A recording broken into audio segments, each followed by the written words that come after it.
남녘 땅에 있든 북녘 땅에 있든 또는 해외에서 자란 동포든 우리 민족이라면 가슴이 뭉클해지는 음악, 바로 아리랑입니다. 남북한 문화를 연결하는 소통의 창구가 되고 싶다며 직접 편곡한 아리랑 소나타를 연주하는 탈북 피아니스트가 있습니다. 김철웅 교수님 안녕하세요. 네, 안녕하세요. 북에서 피아노를 배운 현재는 한국에 살고 있는 피아니스트 김철웅입니다. 네, 탈북 피아니스트. 이런 수식어 들으시면 어떠세요?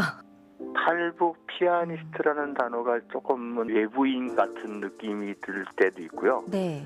또 어떤 때는 탈북이라는 것이 어찌 보면 그 현실적인 거니까 그냥 받아들여야지 하면서 그냥 교수님께서는 이제 북한의 엘리트 출신이십니다. 그런데 어떻게 탈북을 결심하게 되셨는지. 저 같은 경우에는 클래식 피아노를 전공을 했음에도 불구하고 정작 무대에 섰을 때 연주되는 곡들은 북한 곡을 클래시컬하게 편곡한 북한 곡들을 쳐야 돼요. 네. 그래서 그런 것들에 대한 답답함을 제가 계속 항상 느끼고 있었던 거죠. 제 여자친구에게 들려주려고 팝을 연습을 했다가 그게 신고가 돼서 버해부에 불려가서 제가 심할서를 쓰게 됩니다. 네. 제 어떤 심경의 변화가 온 거죠. 피아니스트라고 내가 일생 동안 피아노를 공부하려고 그동안 그만큼 열심히 노력을 했고 여기까지 왔는데 내가 이런 곡을 못 치는 이 나라에서 피아니스트를 과연 내가 있으면 행복할까라는 생각이 들었고 저는 거기서는 음악의 어떤 자유로움을 못 느끼겠다고 판단해가지고 탈북을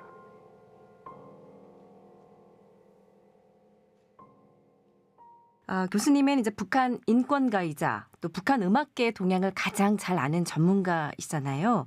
어떤 문화 예술적인 측면에서 볼 때 북한의 변화 어떻게 보십니까?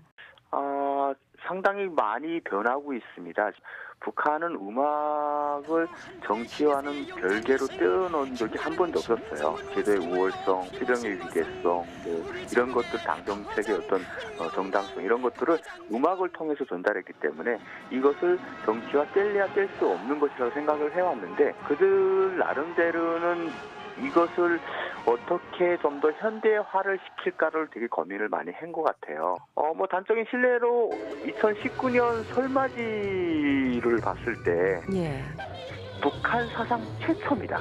대중을 무대 가까이까지 접근시켰어요. 이 과거에는 무대와 백석 관객과의 그 사이는 항상 있었거든요. 네. 간증 속으로 들어가서 간증의 어떤 호응을 불러일으키려는 이런 자연스러움은 전혀 북한에서는 상상할 수 없었던 거거든요. 또 거기다가 저는 참 그 북한 그 공연을 보면서 3,000개 드론이 떠요. 드론을 띄웠다고요? 네. 그리고 더욱더 놀라웠던 거는 카운트다운 있잖아요. 그 축포를 가지고 숫자를 만들었어요. 뭔가 희망적이라는 해라는 의미에서 이렇게 거하게 또 그리고 약간 축제 분위기로 가는 게 아닌가. 어떻게 보면은 북한이 어떤 이런 공연 문화 또 음악을 통해서 새로운 방향성을 좀 제시하고 있는 것 같다라는 생각도 드는데요. 음악 서기를 따로 둘 만큼 김정은 위원장이 어떤 북한 음악에 대한 어떤 좀 발전적 취지 이런 것들이 좀 강렬하다고 생각하고요. 과거에는 김일성, 김정일 그 어떤 장군의 노래라든지 뭐 이런 김부자의 위주의 노래를 불렀다면 요새는 국가, 애국가, 국기 뭐 이런 것들에 대한 노래를 되게 많이 부르게 해요. 이런 것을 봤을 때는 음악을 통해서 대외적으로 정상국가의 어떤 그 계열에 설려는 김 위원장의 어떤 의도가 아닌가. 나는 과거의 지도자하고는 다르다. 이런 김정은 위원장의 의지가 보이고요. 또 그리고 이런 세련된 음악을 세계에서 내보내면서 봐라. 우리가 결코 너희들이 생각했던 그런 북한이 아니었다. 우리는 계속 변하려고 하고 있고 변하려고 했지만 그 미국을 비롯한 여러 나라들의 제재에 의해서 그동안 변하지 못했을 뿐이다. 하지만 어떤 여러 가지의 제재만 완화된다면 어떤 국가와 못지않은 우리도 정상적인 국가다. 어떤 음악적인 부분에서 북한 주민들이 서구의 음악을 접할 수 있는 기회는 어떤가요? 그 요즘에 북한에서 가장 많이 불고 있는 것이 영어 열풍입니다. 예. 뭐 예를 들어 뭐 그 타이타닉에서 나오는 그 OST라든지 또 그리고 비틀즈 음악이라든지 네. 좀 오래되긴 했지만 네. 이런 음악들은 항상 듣고 다녀요. 아, 북한 주민들이요. 네. 그런데 이게 단속 대상은 맞아요. 단속품이긴 해요. 그런데 단속을 했을 때 나는 지금 외국어 공부를 하고 있다. 이러면 넘어갈 수 있어요. 아, 영어를 공부하고 있다라고 하면은 팝 음악을 들을 수 있다고요? 그렇죠. 예. 노래방 가가지고 뭐 팝 한두 곡 정도 부르는 것은 불러야지만 조금 세련된 사람이라고 불리울 만큼 예. 요즘에는 팝 열풍이 불고 있다 그래요. 예. 남한 문화라든지 서구의 문화를 조금씩 접하면서 북한 주민들의 생각도 조금씩 바뀌게 되진 않을까요? 많이 바뀌었죠. 이제는 과거에는 무조건 내가 죽어도 수령에 충실해야 된다라고 생각을 해왔다면 지금은 내가 살아남아야 수령에 충실할 수 있다. 이런 논리를 지금 좀 바꾼 것 같아요. 예. 사람들이.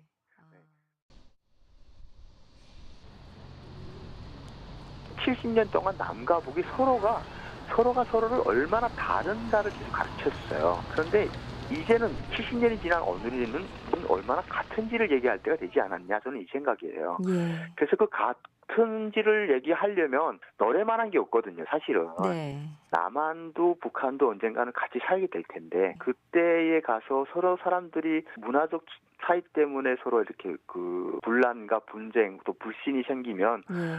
그만큼 사회적 문제가 또 없거든요. 예. 그래서 생각해봐서 나온 아이디어가 남북 가곡의 밤이었습니다. 예. 우리에서는 통일이라고 얘기는 하잖아요. 네. 서로를 이해를 해야지 통일이 되는 거 아닌가요? 예. 그러니까 통일이라는 게 마음이 하나가 된다는 건데 그 요즘에 보게 되면 조금 너무 모르겠어요. 조금 사람들이 관심이 없어 그런지 수해 보이는 그게 다고 그 사람들에 대한 고정관념이 있는 것 같아요. 네.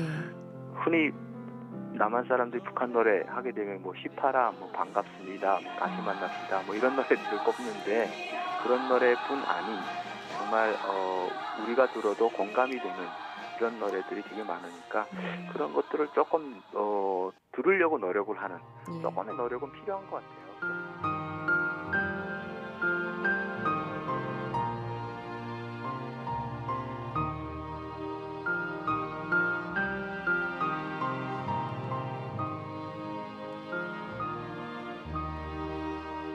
우리 한민족의 흐르는 피 중에 보면 아리랑 민족이라고 얘기할 수 있을 만큼 네. 되게 아리랑하고는 우리 민족이 되게 많이 와닿고 있죠. 예. 남과 북이 둘 다 같이 딱 만나서 서로 아는 노래 부르기 시작하게 되면 부를 수 있는 노래가 몇 곡이 안 돼요. 네. 그런데 이 아리랑은 자연스럽게 나온다고요. 예. 아리랑을 부르면서 그 평양까지 갔으면 좋겠다라는 의미를 담아가지고 제가 편곡을 했어요. 네. 저는 음악의 힘을 믿는 또 그리고 음악의 힘을 알고 있는 사람의 하나로서 남과 북이 같이 되려면 우리가 같이 부를 수 있는 노래가 많아져야 된다고 생각해요. 예. 이런 음악을 통해서 주고자 하는 메시지는 우리는 하나였고 70년 전에는 같이 살아왔었고 70년 후에는 같이 살지도 모르는 그런 민족이므로 우리가 하나의 노래를 부르기 위해서 서로가 열심히 노력하자 이런 메시지입니다.